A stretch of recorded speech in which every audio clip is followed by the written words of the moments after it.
محبوب Nagar municipal corporation کے انتخابات کے پیش نظر ڈویژن 54 مدینہ مسجد میں جناب اکبر الدین اویسی قائد مقننہ نے شرکت کرتے ہوئے انتخابی جلسے کو مخاطب کیا۔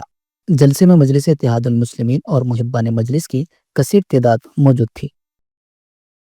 دبایا جا رہا ہے تو پھر ہماری حق تلفی ہو رہی ہے، تو ہمارے ساتھ ناانصافیاں ہو رہی ہیں۔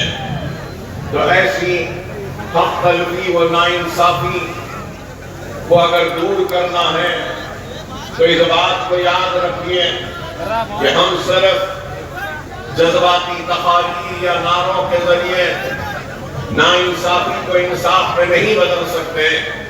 جذباتی باتوں یا نعروں سے ہم اپنے انصاف کو طلب نہیں کر سکتے۔ جذباتی تقاریر یا نعروں کے ذریعے ہماری حق تلفی کو ہم دور نہیں کر سکتے، بلکہ وہی قوم دنیا میں کامیاب ہوتی ہے جس قوم میں عزم ہوتا ہے، جس قوم میں جنون ہوتا ہے، جس قوم میں مضبوط ارادے ہوتے ہیں، جس قوم میں مضبوط حوصلے ہوتے ہیں، اور جس قوم میں مضبوط ایمان ہوتا ہے۔ وہ قوم کبھی زوال کو نہیں دیکھتی بلکہ وہ آگے بڑھتی جاتی ہے۔ اور اگر آج میں آپ کے درمیان میں کھڑا ہوں تو میں آپ کے حوصلوں کو بلند کرنے کے لیے آیا ہوں، میں آپ کے ارادوں میں اور استحکام کو اور جوش پیدا کرنے کے لیے آیا ہوں۔ تو میں آپ کے درمیان میں اگر کھڑا ہوں تو آپ کی ناانصافی پر وقت کے حکمرانوں سے انصاف طلب کرنے کے لیے کھڑا ہوں۔ اگر میں آج یہاں کھڑا ہوں اور آپ سے مخاطب ہوں تو میں اپنے دستوری حق کو بھیک کا کٹورا لے کر مانگنے کے لیے نہیں کھڑا ہوں، بلکہ اپنے حق کو باضابطہ حق کے ذریعے اور اپنی آواز کے ذریعے مانگنے کے لیے کھڑا ہوں۔ آج آپ کو اور ہم کو اس بات کو سمجھنا ہوگا کہ جمہوریت میں سب سے بڑی طاقت ہوتی ہے تو نمائندوں کے کامیابی کی ہوتی ہے۔ جمہوریت میں اگر کوئی طاقت ہوتی ہے تو وہ ایوانوں میں اپنے نمائندوں کو پہنچانے میں ہوتی ہے۔ جمہوریت میں اگر سب سے بڑی طاقت ہے تو یہ نہیں ہے کہ ہم بازاروں میں کھڑے ہو جائیں، ہزاروں کے مجمع کے ساتھ کھڑے ہو کر مخاطب کریں اور واہوائی اعداد حاصل کر لیں۔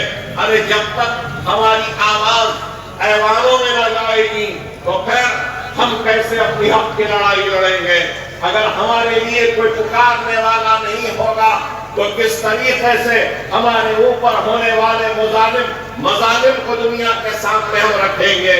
اس بات کو یاد رکھ لو کہ جو بھی قانون بنتے ہیں وہ قانون ایوانوں میں بنتے ہیں، چاہے وہ پارلیمنٹ ہو یا اسمبلی ہو یا پھر آپ کی بلدیہ کا کونسل ہو۔